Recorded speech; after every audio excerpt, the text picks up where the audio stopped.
ନମସ୍କାର। ଆଜିର ଏହି ବିଶେଷ ଉପସ୍ଥାପନାକୁ ସମସ୍ତଙ୍କୁ ସ୍ୱାଗତ। ଆମ ପରିବେଶ ବିଜ୍ଞାନ ପୁସ୍ତକ ଆମ ଚତୁଃପାର୍ଶ୍ୱର ପୃଥିବୀର ଏକ ବହୁତ ଗୁରୁତ୍ୱପୂର୍ଣ୍ଣ ବିଷୟ ଉପରେ ଆଜି ଆମେ ଆଲୋଚନା କରିବା। ଆଉ ସେହି ବିଷୟଟି ହେଉଛି ଜଳ ହିଁ ଜୀବନ। ଏକଦମ ସତ କଥା, ଜଳ ବିନା ତ ଜୀବନ ସମ୍ଭବ ହିଁ ନୁହେଁ।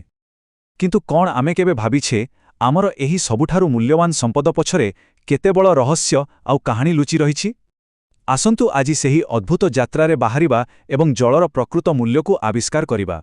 ଠିକ୍ ଅଛି, ଆସନ୍ତୁ ସିଧାସଳଖ ଆଜିର ମୁଖ୍ୟ ବିଷୟବସ୍ତୁ ଉପରେ ନଜର ପକାଇବା।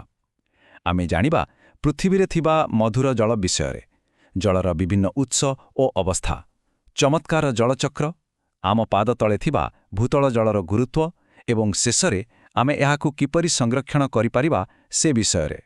ତେବେ ଡେରି ନକରି ଆରମ୍ଭ କରିବା ଆମର ପ୍ରଥମ ବିଷୟବସ୍ତୁ, ପୃଥିବୀରେ ମଧୁର ଜଳ। ଏହା ପ୍ରକୃତରେ କେତେ ମୂଲ୍ୟବାନ, ଆସନ୍ତୁ ବୁଝିବା। ଆମକୁ ଲାଗେ ପୃଥିବୀରେ ତ ପ୍ରଚୁର ପାଣି ଅଛି, ତେବେ ଅସୁବିଧା କେଉଁଠି?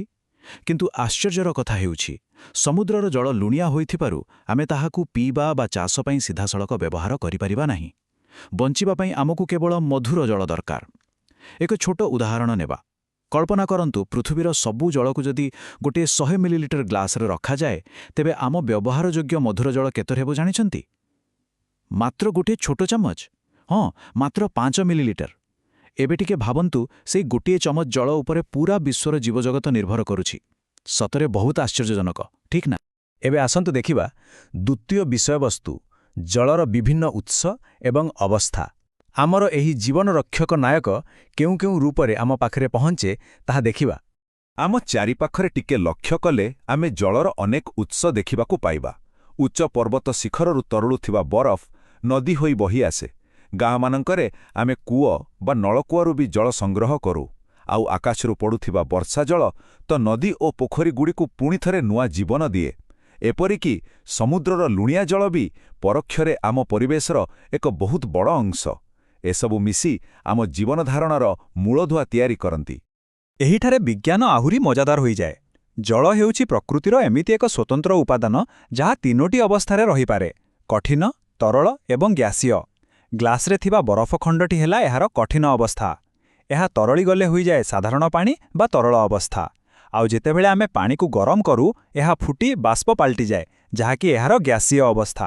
ଗୋଟିଏ ଜିନିଷ କିପରି ଏତେ ସହଜରେ ନିଜର ରୂପ ବଦଳାଉଛି ଦେଖିଲେ ଖୁବ୍ ଆନନ୍ଦ ଲାଗେ। ଆମର ପରବର୍ତ୍ତୀ ଆକର୍ଷଣୀୟ ବିଷୟ ହେଉଛି ଜଳଚକ୍ର।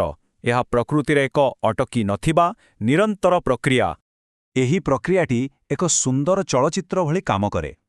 ଏହି ଯାତ୍ରା କିପରି ହୁଏ? ପ୍ରଥମେ ସୂର୍ଯ୍ୟଙ୍କ ଉତ୍ତାପ ଯୋଗୁଁ ନଦୀ ଓ ସମୁଦ୍ରର ଜଳ ଗରମ ହୋଇ ବାଷ୍ପ ପାଲଟିଯାଏ। ଦ୍ୱିତୀୟରେ, ଏହି ବାଷ୍ପ ହାଲୁକା ହୋଇଥିବାରୁ ଧୀରେ ଧୀରେ ଆକାଶକୁ ଉଠିଯାଏ। ତୃତୀୟରେ, ଉପରେ ଥଣ୍ଡା ପାଇ ଏହା ଛୋଟ ଛୋଟ ଜଳବିନ୍ଦୁ ହୋଇ ମେଘର ରୂପ ନିଏ। ଆଉ ଶେଷରେ, ଯେତେବେଳେ ମେଘ ବହୁତ ଭାରୀ ହୋଇଯାଏ, ତାହା ପୁଣିଥରେ ବର୍ଷା କିମ୍ବା ବରଫ ଆକାରରେ ପୃଥିବୀ ପୃଷ୍ଠକୁ ଫେରିଆସେ। ସତରେ ପ୍ରକୃତିର କି ଚମତ୍କାର ବ୍ୟବସ୍ଥା! ଯଦି ଆମେ ଏହି ପ୍ରକ୍ରିୟାକୁ ଟିକେ ଧ୍ୟାନ ଦେଇ ଦେଖିବା, ଆମେ ବୁଝିପାରିବା କିପରି ଏହା ଗୋଟିଏ ଚକ୍ର ଭଳି ଘୁରୁଛି।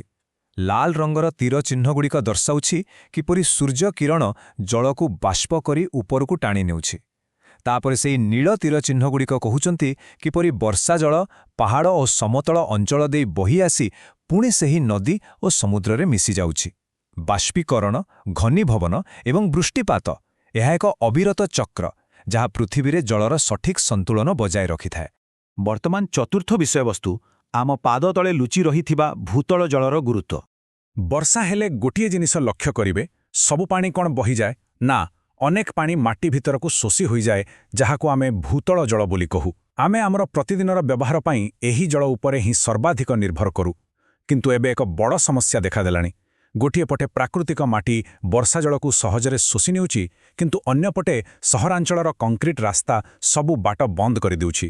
ଫଳରେ ବର୍ଷା ପାଣି ମାଟି ଭିତରକୁ ଯାଇ ନପାରି କେବଳ ନାଳ ନର୍ଦ୍ଦମାରେ ବହି ନଷ୍ଟ ହୋଇଯାଉଛି। ସେଥିପାଇଁ ତ ଆଜିକାଲି ସହରମାନଙ୍କରେ ଭୂତଳ ଜଳସ୍ତର ଏତେ ଶୀଘ୍ର କମିବାରେ ଲାଗିଛି। ଆଉ ଏବେ ଆମେ ପହଞ୍ଚିଗଲୁ ଆମର ପଞ୍ଚମ ଏବଂ ସବୁଠାରୁ ଜରୁରୀ ବିଷୟ ଉପରେ, ଜଳ ସଂରକ୍ଷଣ ଏବଂ ପରିଚାଳନା। ଏହା ଆମ ସମସ୍ତଙ୍କର ନୈତିକ ଦାୟିତ୍ୱ। ଯେହେତୁ ଆମ ପାଖରେ ମଧୁର ଜଳ ବହୁତ କମ୍ ଅଛି, ଏହାକୁ ସାଇତି ରଖିବା ଆମର କାମ। ଏଥିପାଇଁ ଏକ ବଡ଼ ପଦକ୍ଷେପ ହେଉଛି ବୃହତ୍ ନଦୀ ବନ୍ଧ। ବା ଡ୍ୟାମ୍ ତିଆରି କରିବା। ଏଠାରେ ପ୍ରଚୁର ବର୍ଷା ଓ ନଦୀ ଜଳକୁ ଅଟକାଇ ରଖାଯାଏ, ଯାହା ଖରାଦିନେ ପିଇବାକୁ ମିଳେ, କୃଷି କ୍ଷେତ୍ରରେ ଜଳସେଚନ ପାଇଁ ଆସେ ଆଉ ଜଳବିଦ୍ୟୁତ୍ ଉତ୍ପାଦନରେ ବି ବ୍ୟବହାର ହୁଏ। ଯଦିଓ ଏହାଦ୍ୱାରା ଆଖପାଖର କିଛି ପରିବେଶ ବଦଳିଯାଏ, ତଥାପି ଏକ ବଡ଼ ଧରଣର ଜଳ ସଙ୍କଟକୁ ଦୂର କରିବାରେ ଏହି ଡ୍ୟାମ୍ଗୁଡ଼ିକ ଏକ ମୁଖ୍ୟ ଭୂମିକା ଗ୍ରହଣ କରିଥାନ୍ତି। ବଡ଼ ବଡ଼ ଯୋଜନା ସହ ବେଳେବେଳେ ଆମ ଘରର ଛୋଟ ଛୋଟ କଥା ବି ବହୁତ ବଡ଼ ପ୍ରଭାବ ପକାଏ। ଉଦାହରଣ ସ୍ୱରୂପ, ଗୋଟିଏ ଖରାପ ଟ୍ୟାପ୍ରୁ ଟୋପା ଟୋପା ପାଣି ଖସିବା ବୋଧହୁଏ ଆମକୁ ସାଧାରଣ ଲାଗିପାରେ, କିନ୍ତୁ ଟିକିଏ ଭାବନ୍ତୁ ତ, ସମୟକ୍ରମେ ସେହି ଟୋପା ଟୋପା ପାଣି ମିଶି ଦିନକରେ କେତେ ଗ୍ଲାସ୍ ଆଉ କେତେ ବାଲ୍ଟି ଜଳ ନଷ୍ଟ କରିଦେଉଥିବ। ମନେ ଅଛି ତ ଆମର ସେହି ଗୋଟିଏ ଚାମଚ ମଧୁର ଜଳ କଥା? ଆମର ଟିକିଏ ଅବହେଳା ଯୋଗୁଁ ସେଥିରୁ ଏକ ବଡ଼ ଅଂଶ ଏମିତି ହିଁ ବୋହି ନଷ୍ଟ ହୋଇଯାଉଛି। ତେବେ ଆମେ ପ୍ରତିଦିନ କ'ଣ କରିପାରିବା? ବହୁତ ସହଜ। ଆସନ୍ତୁ କିଛି ଛୋଟ ନିୟମ ପାଳନ କରିବା। କେବଳ ଯେତିକି ଦରକାର ସେତିକି ହିଁ ପାଣି ବ୍ୟବହାର କରିବା।